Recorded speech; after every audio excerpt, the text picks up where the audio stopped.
오늘도 주님 앞에서 함께 예배드리는 우리 모든 성도님들 삶 속에 우리 주님이 주시는 신령한 은혜와 은사와 복이 늘 충만할 수 있기를 주님의 이름으로 간절히 축복합니다.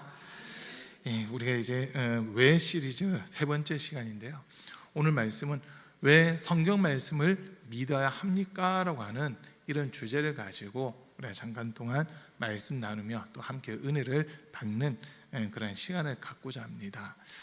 신학대학교를 다니고 대학원 다닐 때 이제 성서학을 이렇게 공부를 하는데 교수님들이 그런 이야기를 하세요. 성서가 소위 짜집기가 됐다라고 하면서 편집 비평을 해야 된다라고 하는, 이게 어느 문서에서부터 나왔는지 이런 거를 밝혀야 된다, 막 이런 걸 얘기하시는 교수님들이 계시더라고요. 또 어떤 교수님은 이 성경은 하나의 문학이다, 그러니까 문학 읽듯이 성경을 읽어야 된다라고 그렇게 또 가르치는 교수님들도 계세요. 그리고 또 어떤 분들은 이 성경은 우리나라랑 직접적으로 상관이 있는 게 아니고 이스라엘의 역사인데 이걸 왜 우리가 읽어야 되냐, 이런 식으로 또 얘기하신 분들도 계시더라고요. 그런데 우리가 성경을 읽고 성경을 중심으로 신앙생활을 할 수밖에 없는 이유는, 성경은 문학도 아니고 역사도 아니고 그리고 뭐 짜깁기 된 책도 아니고요, 이 성경은 하나님의 말씀입니다. 성경을 어떤 관점으로 볼 거냐에 따라서 우리 믿음이 확실히 달라지는 게 인정이 보였는데, 성경 말씀을 하나님의 말씀으로 인정하는 사람들은 하나님이 기뻐하신 그 뜻대로 살아가려고 몸부림치면서 삶이 변화되어 가는 것을 우리가 보게 돼요. 그러나 만약에 성경이 짜집기가 됐다, 편집이 됐다, 문학이다, 그냥 역사다로 하면은 이 말씀은 사실 나랑 아무 상관없는 그런 그냥 글만 되는 거거든요. 하나님께서 우리에게 말씀을 주신 이유들이 있습니다. 이 말씀을 통해서 우리가 하나님 뜻을 알아가고 하나님 앞에 바르게 서기 위해서 이 말씀을 우리에게 주셨다고 하는 겁니다. 우리가 이제 말씀이라고 했을 때 이제 우리가 성경을 쭉 놓고 보면 말씀을 몇 가지로 이렇게 좀 나눌 수가 있어요. 몇 가지로 나눌 수 있는데, 요한복음 1장 1절에서 보면 태초에 말씀이 계시니라, 이 말씀이 하나님과 함께 계셨으니 이 말씀은 곧 하나님이시니라 라고 하면서 요한복음이 시작되고 있습니다. 이 말씀이라는 단어를 이제 헬라어에서는 로고스라고 그렇게 표현하고 있습니다. 처음부터 계셨던 로고스 이렇게 이야기하는데, 그 말씀이, 첫 번째 말씀은 뭐냐, 하나님 자신이 말씀이시다라고 그렇게 우리에게 알려주고 있습니다. 이 말씀이 곧 하나님이시다라고 그렇게 이야기를 하고 있잖아요. 그리고 이제 요한복음 1장 14절에서는 말씀이 육신이 되어 우리 가운데 거하심에 우리가 보니 독생자의 영광이요 그 위에 은혜와 진리가 충만하더라라고 하는 이 말씀을 또 우리에게 줍니다. 말씀이 하나님이시라 했는데 이 말씀이 육신이 있고 이 땅에 오셨어요. 그분을 가리켜서 우리는 예수님이다라고 말을 하고 있습니다. 여기까지 인정되시나요? 말씀이 하나님이시고 그리고 그 말씀이 육신을 입고 오신 분이 예수님이시다라는 겁니다. 그리고 이제 이 말씀이 우리에게 어떻게 전달되었느냐 했을 때 성경으로 기록이 되어서 우리에게 전달이 됩니다. 그래서 이 성경을 우리는 기록된 말씀이다라고 이야기를 하는 거예요. 하나님 자신, 자기 자신이시고 육신을 입고 오신 예수님이 말씀이신데 이분에 대해서 기록한 것을 우리는 성경이라고 이야기를 하면서 이 성경을 기록된 말씀이다라고 그렇게 이야기를 하는 겁니다. 자, 그리고 이제 또 목회자들을 통해서 말씀이 증거가 되잖아요. 선포되고 증거되는데, 사실 구약시대 때는 선포라고 하는 말이 맞아요. 앞으로 이렇게 될 것입니다 라고 미리 선언하는 그런 것이 구약의 예언적인 좀 그런 의미라면, 예수님이 이 땅에 오셔서 약속됐던 모든 말씀들을 이루셨기 때문에 그 예수님을 믿는 사람들의 입술을 통해서는 이제 이 말씀이 이렇게 이루어졌습니다라고 하면서 증언을 하는 거거든요. 증언을 하고 증거를 하는 겁니다. 그래서 이 설교를 흔히 증거된 말씀 또는 선언된 말씀, 선포된 말씀이다라고 그렇게 이야기를 하고 있습니다. 하나님 자신, 예수님, 기록된 말씀, 선포된 말씀이 다 동일한 효력이 있다는 거예요. 동일한 효력이 있는 겁니다. 하나님은 우리에게 생명 주기를 원하시고 우리에게 영원한 생명 주기를 원하시는데, 그 생명의 길을 찾아갈 수 있게끔 우리에게 이 성경을 기록해서 우리에게 넘겨주신 겁니다. 역사적으로 이렇게 해서 보면 성경이 1517년에 마틴 루터가 종교개혁을 일으키기 전에는 성경이 우리에게 오지 않았습니다. 그때까지만 하더라도 성경은 구약은 히브리어, 신약은 헬라어로 기록되어 있었고, 그리고 이 로마 시대와 헬라 시대를 지나면서는 성경을 또 라틴어로 번역을 하게 돼요. 그러다 보니까 교회에서는 라틴어로 된 성경을 읽다 보니까 이게 도대체 무슨 소리인지 무슨 말인지 알 수가 없는 그런 모습들이었습니다. 그러다가 마틴 루터가 종교개혁을 일으키면서 성경을 처음으로 독일어로 번역을 하기 시작했고요. 그 이후에 영국에서는 이제 제임스 왕 때 성경을 번역하라고 하면서 국고를 내서 왕궁에서 돈을 대가지고 번역을 할 수 있도록, 성경을 번역할 수 있도록 학자들에게 지원을 하게 됩니다. 그래서 나온 버전이 킹 제임스 버전이라고 하는 영어 성경입니다. 그리고 이게 영국에서 이제 미국으로 넘어가면서 여러 가지 버전으로 번역이 되기 시작하거든요. 그러다 보니까 여러분께서 많이 들어본 뭐 NIV라든지 EV라든지 STV라든지 뭐 여러 가지 버전들이 나오기 시작합니다. 그리고 우리나라에 들어왔을 때는 처음에는 그냥 예수 선교 전서 이렇게 돼 있었잖아요. 그러니까 토마스 선교사라든지 아펜젤러 선교사님 이런 분들이 우리나라에 들어오면서 처음엔 쪽복음 던져준 게 처음 시작이었지만 이제 아펜젤러 선교사님 통해서 우리나라 말로 제대로 번역이 되는 이런 일들이 있었습니다. 그리고 1950년대 와서 1956년에 여러분들이 잘 아시는 개역 한글판 성경이 이렇게 우리나라에 널리 알려졌고, 그 이후에 천주교랑 같이 1970년 후반대에 천주교랑 같이 공동 번역으로 한 것을 이렇게 번역을 하게 돼요. 그래서 천주교랑 기독교가 같은 성경을 보자라고 하는 그런 의미에서 공동 번역이 나왔지만 우리 기독교에서는 그 공동 번역을 받아들이지 않았고, 같이 작업은 했지만 받아들이지 않고 천주교에서는 지금도 공동 번역을 쓰고 있습니다. 그리고 이제 1990년대 후반에 개역 한글판에서 이 글자들이 너무 어렵다, 옛날 그 성경 뭐 종용히 뭐 종말로 이런 표현들 요즘엔 전혀 쓰지 않는 그런 표현이잖아요.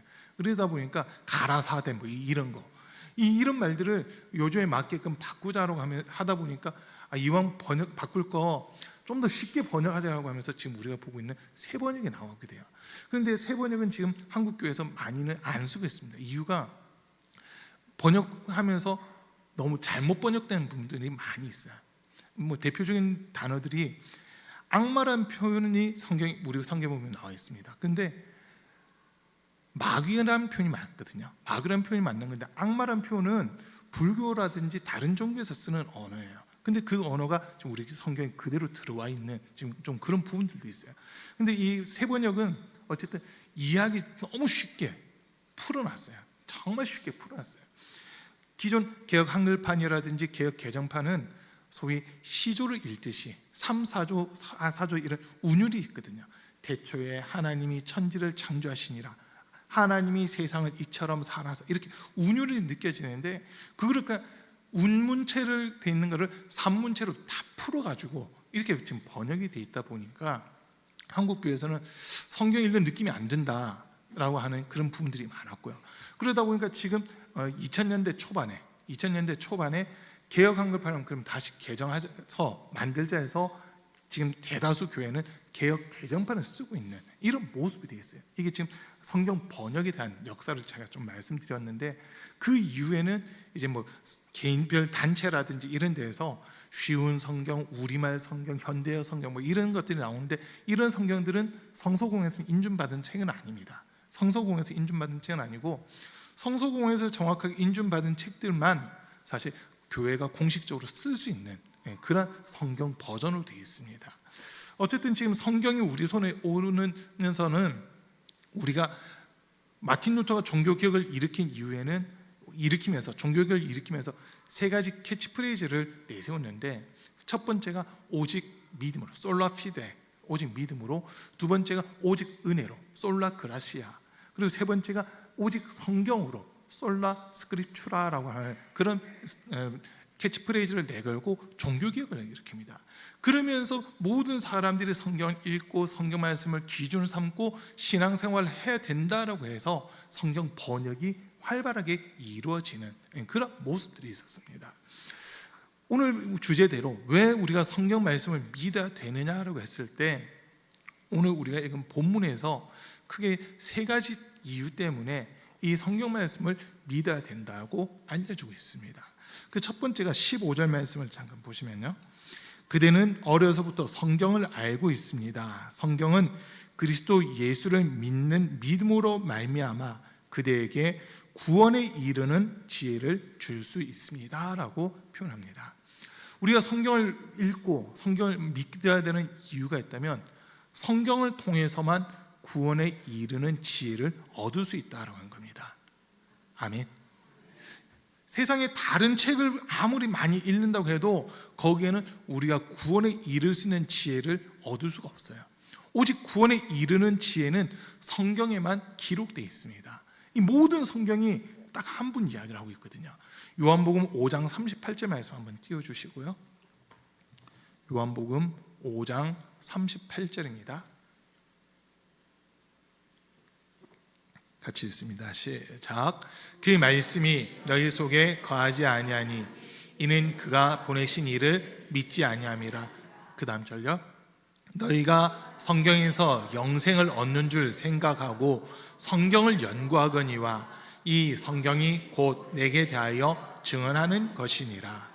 사람들이, 유대인들이 성경을 읽는 이유가 뭐냐라고 했을 때, 이 사람들은 성경을 읽음으로써 구원에 이르는 지혜를 얻고 싶었다, 영생에 이르는 줄 안다라고 하는 그런 믿음들은 가지고 있었어요.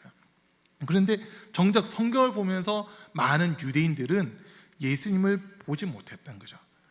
그러나 예수님께서 이 성경에 대해서 말씀하시기를 모든 성경은 인자에 대하여 증언하는 것이다, 예수님에 대하여 증언하는 것이다 라고 하는 그런 말씀을 하고 있습니다.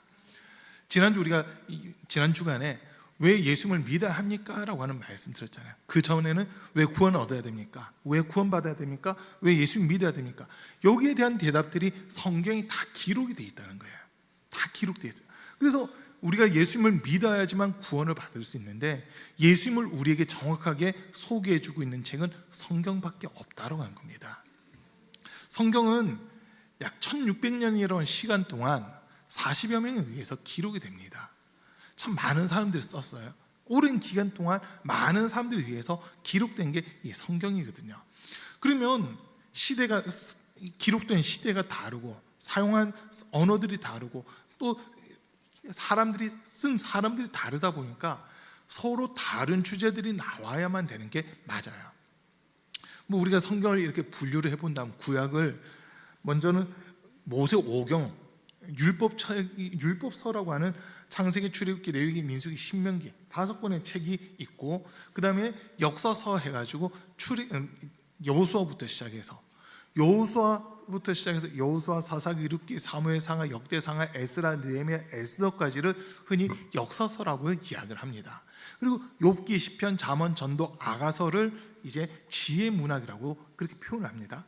그리고 이사야부터 말라기까지를 예언서라고 그렇게 이야기를 하거든요. 그리고 이 예언서도 다시 분류를 하면 이사야, 예레미야, 애가, 에스겔, 다니엘 이 5권을 대예언서 내지는 대선지서 이렇게 이야기를 하고, 그 다음에 호세아부터 말라기까지 12권을 소선지서라고 그렇게 우리가 분류를 하고 있습니다. 이런 분류를 하는 게 어떤 기준을 가지고 특징들을 가지고 이렇게 분류를 한 겁니다. 분류를 했는데, 이 구약이 기록된 게 주전 약 1500년경부터 주전 400년까지, 그러니까 약 1100년 시간 동안 구약 성경이 기록이 돼요. 그리고 말라기부터 우리 말라기 4장과 마태복음 1장 사이 성경에서 보면 한 장만 딱 넘기면 되거든요. 한 장만 넘기면 구약과 신약 경계가 딱 넘어가요.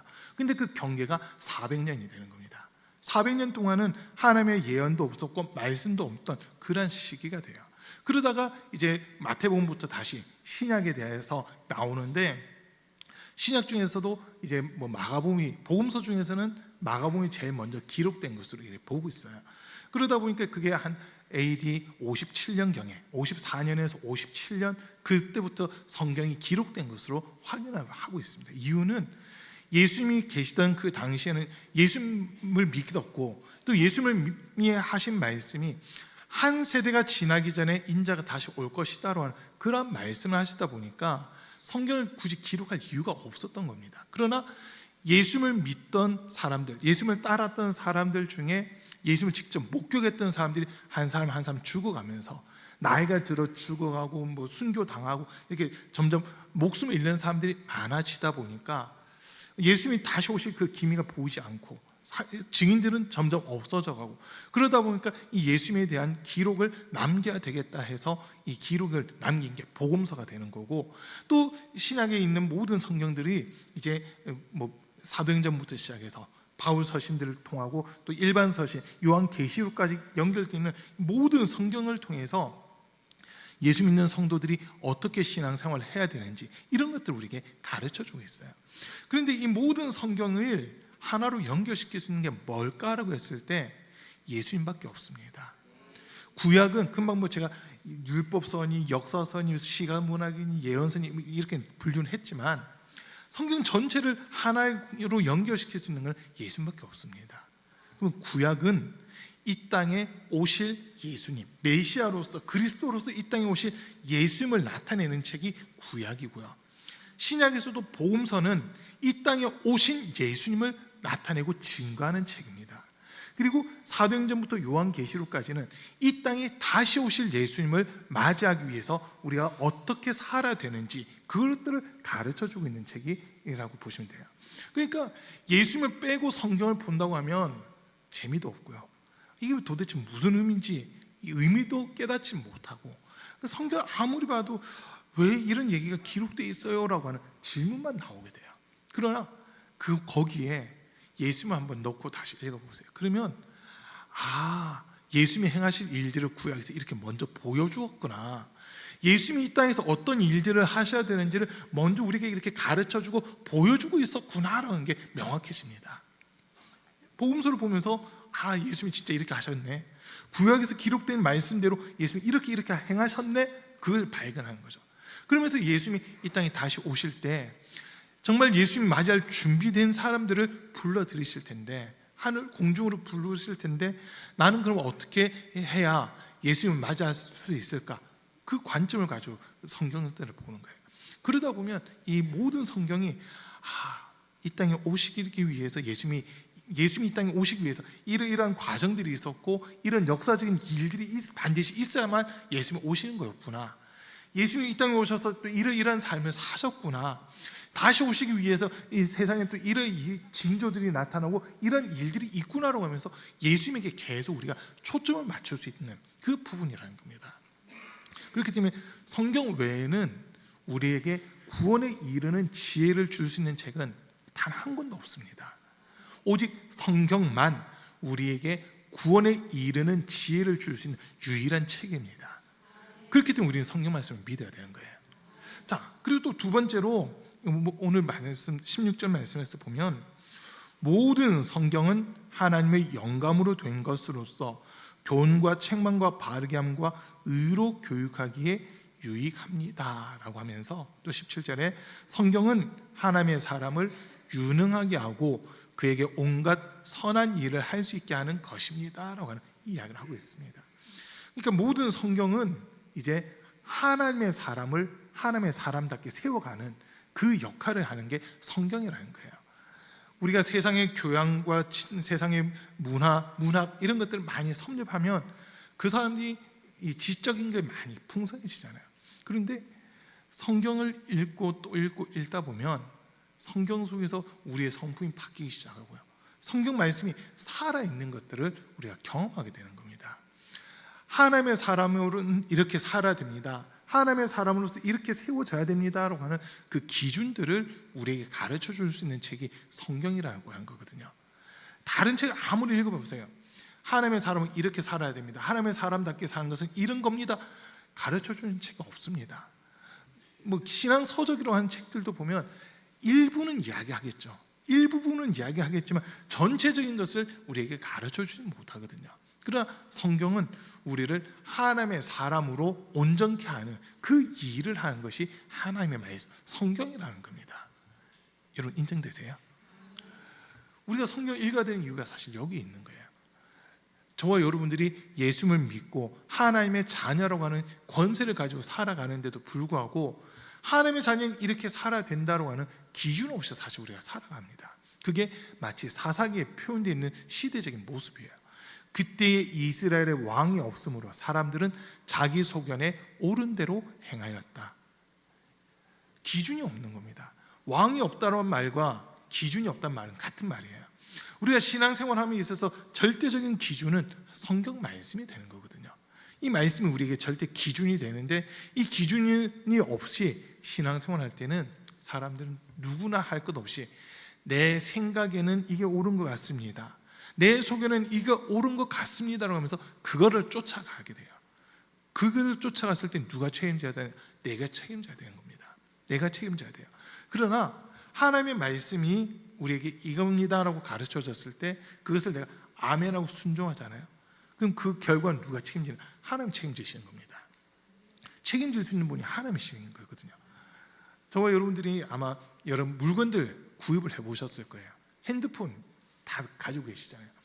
핸드폰 요즘에는 다 스마트폰으로 돼 있다 보니까 설명서를 잘 확인 안 합니다. 설명서 확인을 잘 안 해요. 어떤 버튼인지만 확인하고 나머지는 확인을 잘 안 하려고 해요. 이 핸드폰의 용량은 얼만큼이 되고 또 성능은 어떤 시스템으로 운영되는지, 그리고 변환시키는 건 어떻게 하는지, 와이파이 잡는 건 어떻게 하는지, 데이터는 어떻게 쓰는지 막 이런 사용 설명서들이 보면 다 돼 있거든요.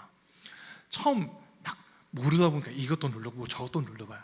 그러다가 뭔가 딱 막혔을 때 다들 큰일 났다, 이거 어떻게 하지, 막 잃어버리는 경우들 있잖아요.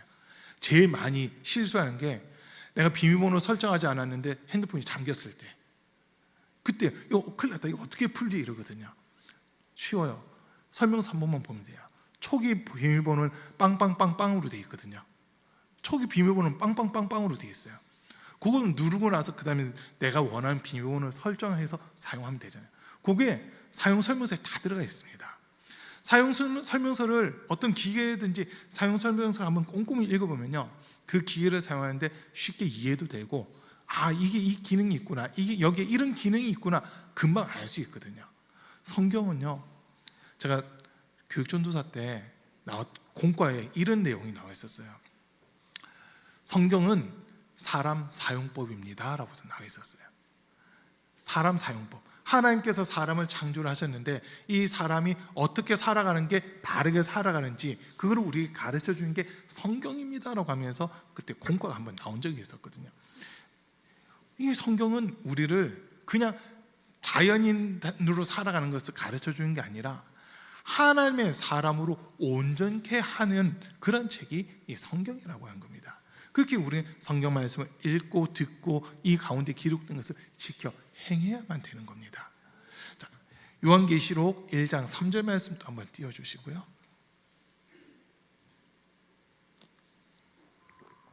요한계시록 1장 3절입니다. 같이 읽습니다. 이 예언의 말씀을 읽는 자와 듣는 자와 그 가운데 기록한 것을 지키는 자는 복이 있나니 때가 가까움이라. 하나님의 말씀을 읽고 듣고 묵상하고 지켜 행하는 게 너무나도 중요하다는 것을 좀 우리에게 말해주고 있는 그런 부분입니다. 이 성경을 믿어야 되는 이유, 이게 우리에게 구원에 이른 지혜를 줘요. 또 우리를 하나님의 사람으로 온전하게 하고 유능하게 한다는 겁니다. 그렇기 때문에 우리는 이 말씀을 믿고 따라갈 수밖에 없습니다. 처음 여러분들이 어떤 낯선 길을 간다고 해보세요. 모르는 곳에 찾아오세요라고 하면 요즘에는 내비게이션 찍고 따라갑니다. 어떤 분들은 제가 운전하는 차를 타면서 그런 얘기 하세요. 목사님 운전 참 잘하고 길 잘 아시는 것 같아요 라고 그런 얘기들 하신 분이 있어요. 그럼 저는 그렇게 이야기합니다. 길 안내는 내비게이션이 하는 거고 저는 그 안내하는 대로만 따라가고 있을 뿐입니다. 친절한 내비게이션이 잘 안내를 해주기 때문에 잘 따라가고 있습니다 라고 그렇게 이야기를 하거든요. 우리가 뭔가 이렇게 사용 설명서 같은 거 꼼꼼히 읽어보면 이 기기를 사용하는 데 있어서 실수를 줄일 수 있잖아요. 길을 찾아갈 때도 내비게이션만 정확하게 쫓아가면 우리가 목적한 지에 잘 도착할 수 있는 거거든요. 똑같아요. 우리 신앙생활의 최종 목적지는 우리가 영혼이 구원받고 천국 들어가는 거잖아요. 그러면 그 기준을 우리에게 가르쳐 주는 책이 이 성경 말씀이다는 겁니다. 길을 쫓 가는데 이 길이 아닌 것 같은데 막 이래 보세요. 그러면 이제 거기서부터 헤매기 시작하는 겁니다. 헤매기 시작해요. 이번에 튀르키예 갔을 때 자유 여행하는 날이 하루 있었거든요. 그날 이제 시내에 나갔다가 숙소로 돌아와야 되는데 대다수 숙소 잘 돌아왔어요. 근데 한 팀이 좀 늦게 돌아오더라고요. 식사를 못할 뻔했어요. 저녁 식사를 못할 뻔했어요. 이 팀이. 왜 그렇게 늦으셨어요? 여쭤보니까 택시를 타고 우리 숙소 이름이 되면서 여기 가자고 했대요.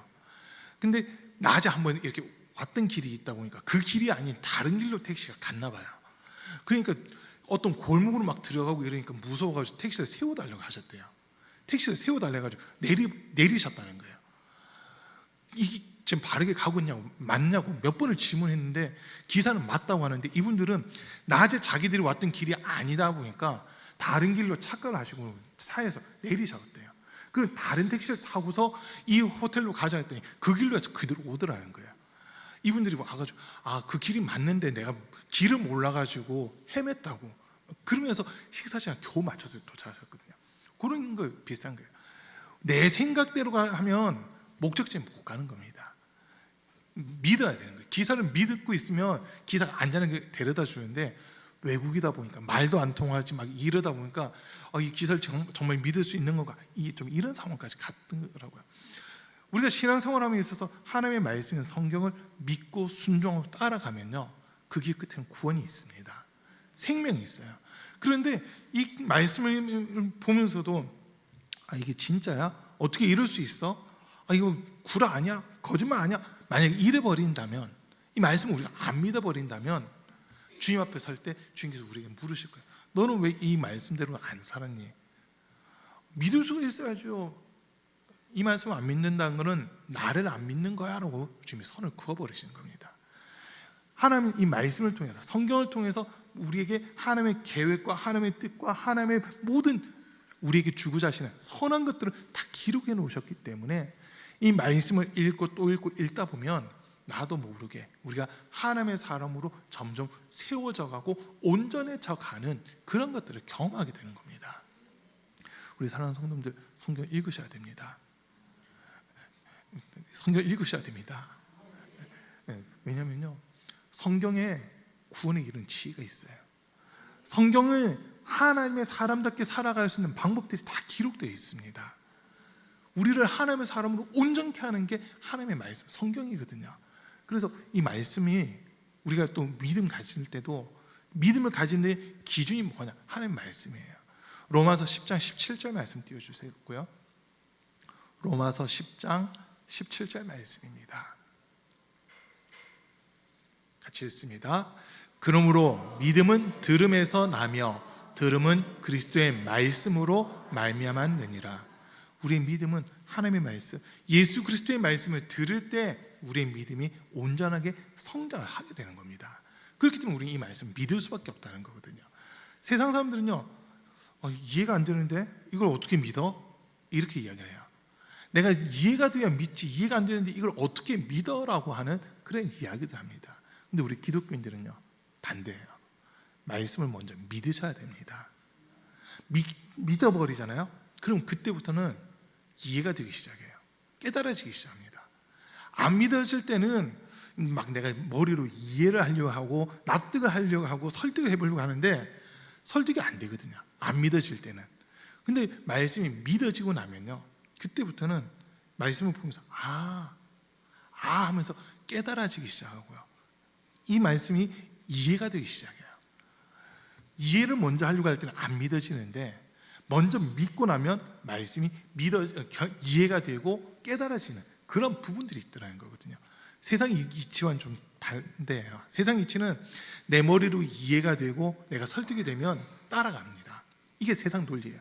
그러나 하나님의 말씀은 우리에게 생명을 주는 말씀이다 보니까 우리의 지혜로는 이해를 할 수 없지만 이 말씀이 믿어지고 경험되고 나면 경험이 됐기 때문에 이거는 뭐 이해 수준을 그냥 넘어버리는 거죠. 그냥 당연한 거 이렇게 돼버리는 겁니다. 이건 당연한 거야 이렇게 되는 거예요. 왜 이게 이렇게 됐지? 이해하려고 해도 사실 이해가 안 되는 게 하나의 말씀이거든요.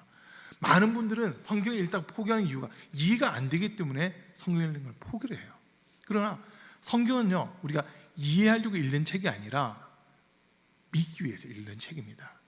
믿음을 갖기 위해서 성경 말씀을 읽고 듣고 순종해 나가야 되는 거예요. 그러다 보면 믿음이 딱 생기잖아요. 말씀을 맞아, 하나님 살아계시니까 이건 맞는 거야. 예수님이 십자가에서 고난 당하셨으니까 이게 맞는 거야 라고 인정할 수밖에 없는 그런 부분이 되는 겁니다. 그리고 성경 한 군데만 더 볼게요. 히브리서 4장 12절입니다.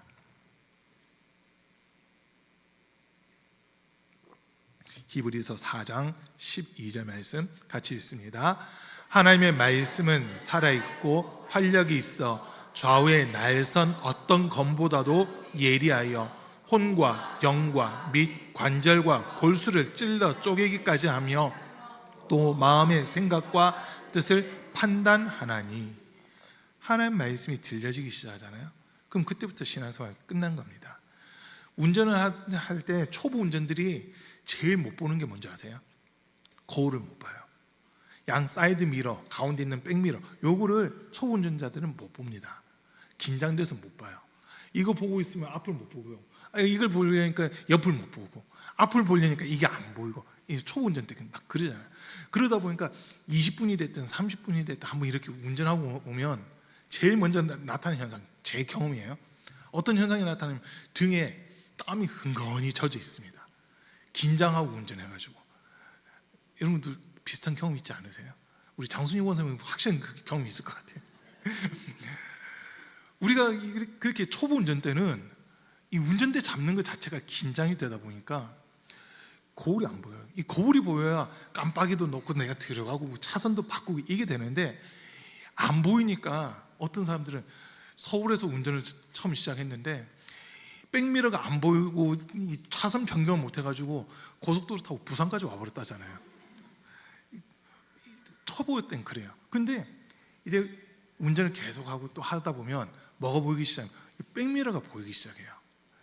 오랫동안 안 봐도 주변 상황을 금방금방 확인할 수 있는 그 수준이 딱 되잖아요.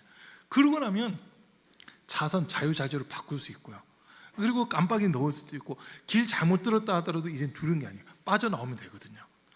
요것만 보이기 시작하면 긴장감이 확 줄어들면서 운전에 한껏 여유가 생기는 그런 부분들이 있잖아요. 비슷해요. 하나님의 말씀이 내 귀에 들려지고 말씀이 보이기 시작하잖아요. 그러면 신앙생활하는 게 재미있어집니다. 그런데 말씀을 들어도 모르겠고 읽어도 모르겠고 막 이럴 때는 신앙생활을 하는 게 재밌는 게 아니라 왜 이렇게 복잡하지? 왜 이렇게 어렵지라고 하는 이런 느낌이 들어요. 그런 느낌이 들어요. 요즘에 송영신 권사님이 저한테 그러시더라고요. 성경 읽는 게 재미있으시다고요. 올해 성경 이독하셨대요. 올해 이독을 하셨는데 성경 읽는 게 재미있다고 하세요. 그 말 들으니까 너무 감사하더라고요. 성경 읽으면서 일단 설교를 들었던 말씀들도 생각이 나고 이러다 보니까 성경 읽는 게 재미있어서 요즘 그냥 푹 빠져 있어요라고 그 말씀하시거든요. 여러분 이게 운전도요. 초보 운전 때는 아까 말씀드렸죠. 이게 안 보이니까 힘들어요. 근데 이게 보이기 시작하면 그때부터 운전하는 게 한껏 재미있어지거든요. 성경 말씀이 보이기 시작하면 성경을 통해서 예수님이 보이기 시작하고 구원의 역사들이 보이기 시작하잖아요. 그러면 신앙생활하는데 재미가 붙기 시작합니다.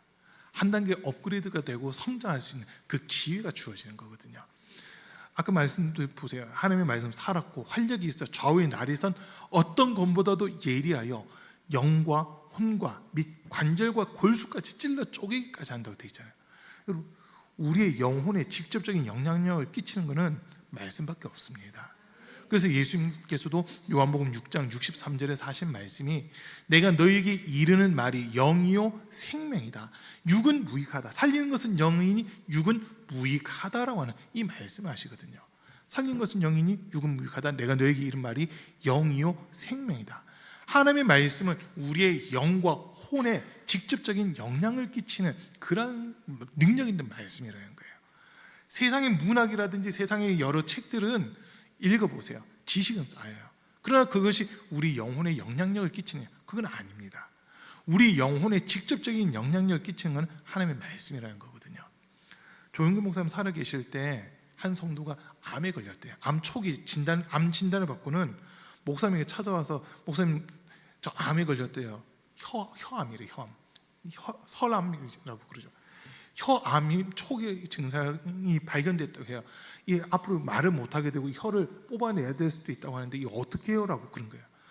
그 순간 목사님도 잠깐 기도를 하시더니 성경 말씀 몇 번 1000번인가 써가지고 오라고 지시하신 거예요. 10,000번인가요? 10,000번을 써가지고 오라고. 그 말씀이 뭐냐면 그가 채찍에 맞음으로 우리가 나음을 입었도다. 이 말씀을 10,000번을 써가지고 오란 거예요. 일주일 안에 10,000번 써가지고 오라고 하니까 이분이 무슨 기도해 주세요. 아니 10,000번 써가지고 오면 기도해 줄까요? 이래 버리신 거예요. 그러니까 어떻게 해요? 일주일 안에 10,000번을 써야 되니까 죽으라고 그 말씀을 쓴 거예요. 그가 채찍에 맞으면 우리가 나음을 입었도다. 그가 채찍에 맞으면 우리가 나음을 입었도다. 그가 채찍에 맞으면 나음을 입었도다. 3일인가 4일 썼는데 자기가 입술로 그걸 계속 얘기를 하고 있더라는 거예요. 혀암이라 말을 못 한댔는데 자기 입술에서 나온 목소리가 명확해지고 그 소리가 자기 귀에 명확하게 들리는데 이게 믿어지기 시작하더라는 거예요. 수요일쯤 됐을 때 3일 4일쯤 됐는데 그가 채찍에 맞음으로 우리가 나음을 입었도다는 이 말씀이 막 가슴 속에서 믿어지기 시작하면서 그걸 쓰는데 막 눈물이 흐르더라는 거예요. 눈물이 나더래요. 그리고 어쨌든 그걸 딱 채워서 목사님 앞에 왔는데 목사님 저 이거 다 썼어요 라고 얘기하는데 말을 너무 자연스럽게 하는 거예요. 목사님 기도를 안 해주셨대요. 기도해달라고 찾아왔는데 기도를 안 해주셨대요. 너 이미 나았는데 내가 왜 기도해줘? 잃어버리신 거예요. 말씀 속에 생명이 있다는 거거든요. 그가 채찍에 맞으면 우리가 나음을 입었도다. 내가 그 말씀을 처음에 안 믿어졌지만 쓰고 자기 입술로 계속 고백하다 보니까 그 말씀이 믿어지면서 그게 체험이 되어버린 거예요. 진짜 예수님이 채찍 맞은 것 때문에 난 그것을 고백했을 뿐인데 내 설암이 나았네, 혀암이 나았네라고 하면서 할렐루야 하면서 주님께 영광 돌리는 그런 모습들이 있었다는 겁니다. 말씀이 생명이 있기 때문에 말씀은 우리를 영혼만 살리는 것이 아니라 우리 육체의 질병까지도 치료할 수 있는 능력이 있다는 거거든요. 그렇기 때문에 우리는 이 하나님 말씀을 믿고 순종하는 그 자세가 우리에게 있어야 되는 겁니다. 우리 사랑하는 성도님들, 이제 말씀 정리할게요. 하나님의 말씀은 우리에게 구원에 이르는 지혜를 줍니다. 인정되세요? 하나님의 말씀은 우리를 하나님의 사람으로 온전케 해주는 유일한 방법입니다. 또 하나님의 말씀 속에 생명이 있습니다. 이 세 가지만 우리가 정확하게 기억하시면 이 말씀 통해서 더 큰 은혜를 경험하게 되는 겁니다. 우리 성도님들 하나님 말씀 더 가까이 하시고 읽는 것과 듣는 것 지켜 행하는 자가 복이 있다 했으니까 이 말씀대로 순종함으로써 하나님이 우리에게 약속하신 복을 마음껏 누릴 수 있는 우리 성도님들 다 될 수 있기를 주님의 이름으로 간절히 축복합니다.